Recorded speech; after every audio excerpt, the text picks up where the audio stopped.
You live this life that you know is a lie, and you tell yourself that you can maintain, but deep down inside, you know it's killing you.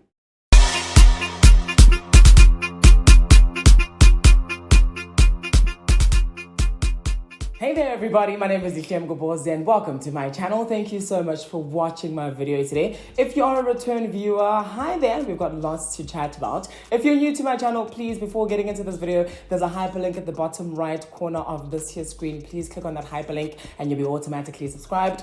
Alternatively though, you could just go to the subscribe button that's at the bottom of this here screen and click on that, and by doing that you'll be doing the exact same thing. But what's more important to me though is that bell icon that's right next to that subscribe button, because by clicking that bell icon you get notified whenever I drop some magic like today's gem over here, where we're talking about why being gay is not a choice. You know, it's a little bit sad that in 2020 I'm still here shooting videos like this that try and explain to people why homosexuality isn't a choice, or why any sexuality of that matter isn't a choice. But then again, I get to thinking of the fact that maybe this is the appropriate time to do it because the world is watching. I feel like queer culture and the LGBTIQ+ is in the forefront of entertainment currently. Also, we're nearing International Pride Month, which is in June, so I feel like it's very relevant to remind you guys of the struggles that we as queer bodies have to go through. So there are many homophobic sentences or homophobic things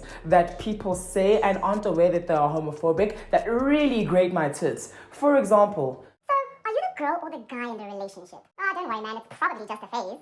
How do you know that you're gay if you've never been with a girl? No, it's okay, man. You can be gay as long as you're not a cross-dresser like all those other gays who overdo it. But one that really annoys me is being told that being gay is a choice. I wasn't born knowing what being gay is. It's feelings that developed inside of me. It had nothing to do with the Samizi or Ellen DeGeneres that I consumed growing up. And that crush I had on Mark when I was in grade 6, I didn't ask for that to happen to me. It sort of just happened. As a typically straight person, a typically straight developing person, you can open up to your peers, to anybody around you about emotions that you are starting to feel for the opposite sex. You can speak to your parents about these feelings that you're starting to feel for girls or guys. You can talk to friends about these emotions without them looking at you weird. You can even talk to your church leaders. Can we? Absolutely not. For one, parents are always making snide comments as we're growing up. When we're watching something, I don't know, gay, they say things that imply that being gay is the worst thing ever to happen to you. Churches are always preaching that gay people are an abomination. Of course we're going to stay in the closet, and not because we know that what we're doing is wrong, but because we are scared, and also we just want to be treated like everybody else. We don't want church to basically publicly humiliate you in front of the whole congregation under the guise of healing you, and you also just don't want your parents to kick you out because hey, that's a reality. So we stay in our little dark, very lonely closet, hoping that this thing will go away, hoping that it is indeed a phase, and that, you know what,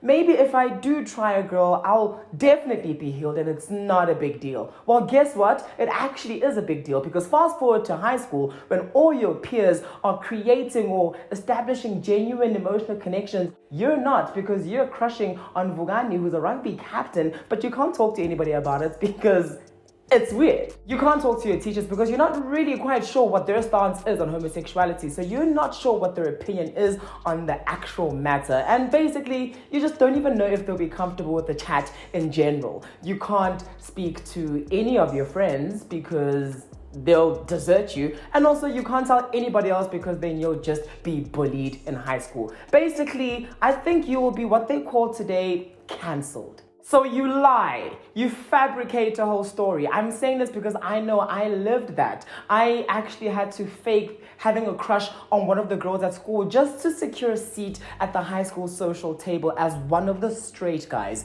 Was she a beautiful girl? Definitely. Was she a great girl? Of course she was. She had the most amazing personality, and any guy would be very lucky to have her, but only a guy that wants her genuinely. Somebody who wants to be with her for the right reasons and not just to use her as, for lack of a better term, and I really hate this term, a beard. I maneuver my first relationship and many other relationships following that while I'm still in the closet, living a lie. And in turn, that causes me to be very frustrated, and I can't talk to anybody about it because everybody's homophobic, which in turn makes me even more frustrated. So I feel alone in a crowd of people, which that also just makes me even more frustrated. So let's say now I get to a point where I fully understand that I'm a homosexual man and this is who I am. We get to that point, trust me, earlier than you think we did. However, you're still too scared to live that truth. You've been scared since grade 6 when you had a crush on Mark when you were 12. And now you're 21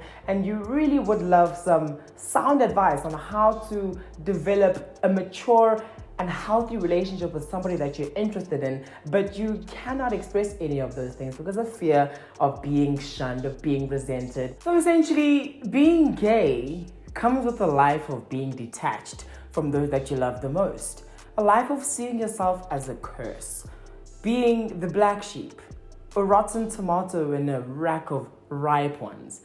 You grow up really resenting who you are and trying to change that by all means to make everybody else happy but yourself. You live this life that you know is a lie and you tell yourself that you can maintain, but deep down inside, you know it's killing you. It's killing you every single day that you cannot live your truth while everybody else can.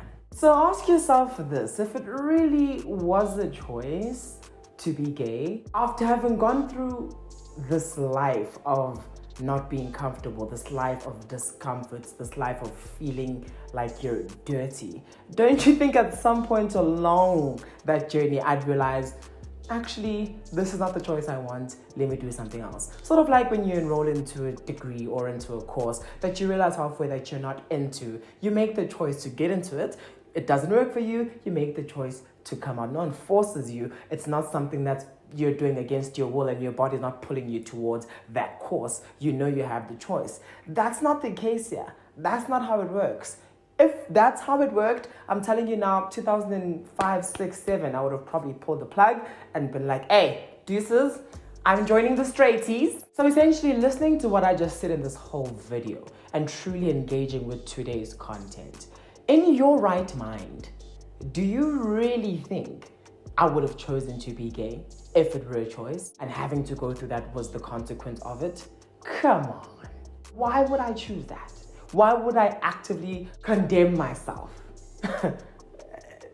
Is it clicking? But if we're keeping it real in today's climate, if there was a button or if there was a pill, red pill, red pill, you stay gay, blue pill, you change into being straight, I'd probably take the red pill because listen, currently being gay is a vibe. We're celebrated now. You know, you guys protect us now and you show us so much love. And I mean, if we're keeping it 100, being gay is a prerequisite for success. I mean, I don't make the rules. I don't make the rules. And that's all she wrote for today, guys. Please don't forget to follow me on Instagram at just_Leashley. Leave a comment in the comment section and tell me what you thought of today's content. Engage with me. How has being gay affected you? How has having somebody who's gay in your life affected you? What has it taught you? And what has this video taught you? And also, what content would you like to see from me? Please let me know. Also, leave last week or 2 weeks ago's video in the description section because I didn't post last week. Long story. On that note, though, it's your boy Leash dipping out with some YouTube love. Mwah!